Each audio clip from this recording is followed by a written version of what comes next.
Good morning, Scott here, known as Cantaloupe to some online, and I'm bringing another video to you on a subject that's interesting to me. It might be of interest to you or someone you know, and the countdown has begun. I want to talk about something that's going on in New York City that I just learned about. I might link that video in the description below here if you check it out. So something's going on for sure, and it's a bit of karma, if you ask me, a little bit of learning for the people of New York City, the investors and the business people.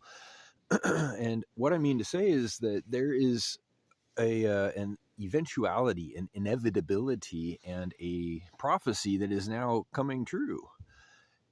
Here's what's going on. So capitalism, I've mentioned many times in my videos, off and on, in various contexts. And in this context, it has to do with the late stage capitalism that we are in, the toxic byproducts of forcibly manufacturing and innovating things that people don't need, never requested, and aren't of use to them ultimately, just for the purpose of paying the bills of the people who have to manufacture them and distribute them, etc. We are all kind of caught in a trap here with this economic system where the biggest innovations have already taken place. The biggest, most useful things that people need, such as transportation, the vast majority of us, there aren't a lot of brand new opportunities for people to break in to the marketplace, the free market, with new ideas. So they're continuing to combine things and ideas, existing technologies, existing products and services into monstrosities that aren't even useful, most of them. The new ones that are coming out, they're variations that nobody needs, nobody asked for, and are objectively ruining people's quality of life and being rammed down their throats with advertising and fewer options for the consumer. And now, the way this connects with what I started with in New York City, there is a connection, I promise. I'm going to circle back to that in a second. The countdown has started. You remember me saying that? Right? First thing I said, the countdown has started. And the countdown I'm referring to is the time until the people of New York City realize that there is an invisible output that they have conveniently been ignoring in the interest of having a party, so to speak, having that short-term profit, exporting their garbage, exporting their problems, which historically has been a lot more difficult, to be honest. Our methods of figuratively and literally exporting our garbage, our waste products from our society, has become much easier in modern times. It's been streamlined and made efficient and cost effective to the best of our abilities. We have designated giant swaths of land for landfill, for garbage, and they have, acreage that could be used for something else, obviously, but we have allocated it for garbage. And there's no plan to really change. In fact, there was a huge effort in the 80s and 90s to redirect some of this trash towards recycling. Obviously, we have recycle bins now. There are recycle centers, and some of these programs and initiatives still have influence, and they aren't entirely effective, and it's been largely abandoned. There's not so much, a lot of news about it anymore, and this is still connected. But back in the 80s, it was a big deal, and people actually cared a lot more about it.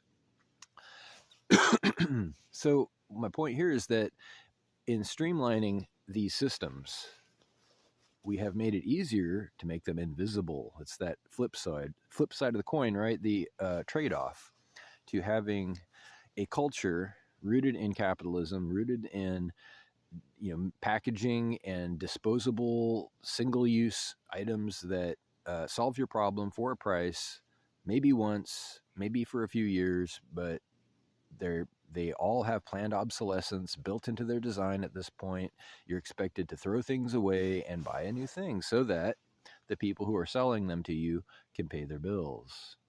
So New York City is the economic mecca of not just the United States, but historically of the world famous town where you could presumably launch a successful career if you had brains, talent, and you were hardworking.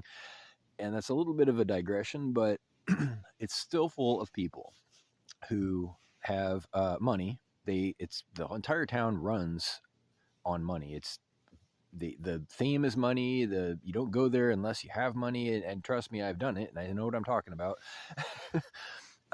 So this is the point, the punchline here. It's going to be worth your time, I hope. So they have recently, they being investors, builders, contractors, business people, and just the citizens of the state, have run out of space. Obviously, New York City itself is not huge. It's the five boroughs are not, this gigantic country. It's has a lot of people because they've got tall buildings, right? Skyscrapers that can exploit that third dimension and the vertical dimension. So they have been trying to expand because it's extremely valuable real estate, especially in like Manhattan. And there's a part of town that, like I said, used to be. I didn't say this, but I'm going to say it. I mentioned that the ability to export our garbage and our problems, which are figurative garbage, used to be a lot more difficult. That is to say, 100 years ago and before then, the people of New York City didn't have such an easy way to just ship all their trash out of there, did they? This is where it gets a little funny. I'm sorry. So they had their own little landfill there on Manhattan. They had a landfill that was full of, garbage and shipwrecks and, the kind of stuff that they just had no more use for. So it ended up in the south part of town, downtown, and these arrogant new engineers are saying, oh, well, yes, there's 100 feet of landfill that we have between us now in this part of town and the bedrock that we would normally build upon. But we are superior builders. We are engineers. We are brilliant people. We were told all through school by our parents, by our teachers, that we are going to be successful. We are just amazing people. And I tell you what, it's got to be true. So I'm just gonna ignore the landfill. We're gonna invent something, and this is exactly what has happened. They invented this technology that is supposed to be usable in these situations where you don't need bedrock, such as in the lower south side of Manhattan. You need what they're saying you need, or they said actually, is this system where you create a thick concrete, like, pseudo foundation. We're going to just kind of excavate a little bit and we're going to drill down a little bit. I don't know all of the details, but they basically improvise with concrete, and instead of having bedrock, they just make this thick base of concrete. And they were warned. Okay, apparently there was a a document and an analysis, actual survey of that land, and they said, look, your bedrock is 140 feet below the surface here. It's 100 feet further down than in elsewhere in New York, so you might have a problem. And they said, no, we're all right, we can just work around that. We've got our thick slabs of concrete here. So so this is what they did. They built a skyscraper. It is in the late stages of development, and it has stopped being developed, and it has actually started being rolled back. They're removing glass panes in anticipation that it's going to fall over onto the surrounding neighborhood. It's leaning more than 3 inches from the top. They discovered this and started building on the side of it. They changed the design of the skyscraper so that it would hopefully rebalance itself and lean the other way a little bit. I'm sorry. Okay. It is a late stage skyscraper construction abortion at this point.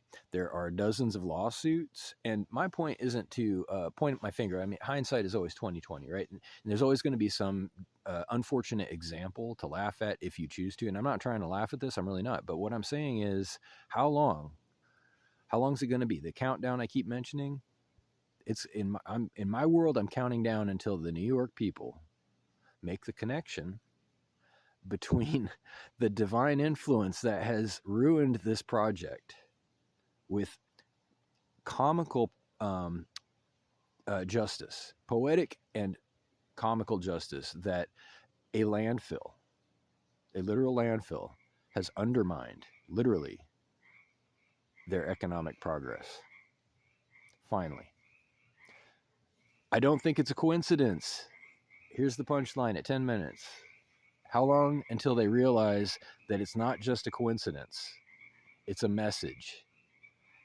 You just lost over $200 million. You've got a lot of pissed off people, and it's starting to hit home. It's the first time that you've had to look at your problems you're creating instead of outsourcing them, in spite of everybody in the world telling you otherwise for centuries now. Wake up. It's not a party. Your own buildings are falling over. Take a note from your own history. Please reach out if you like with questions or comments to whitehotrobot@gmail.com. Thank you.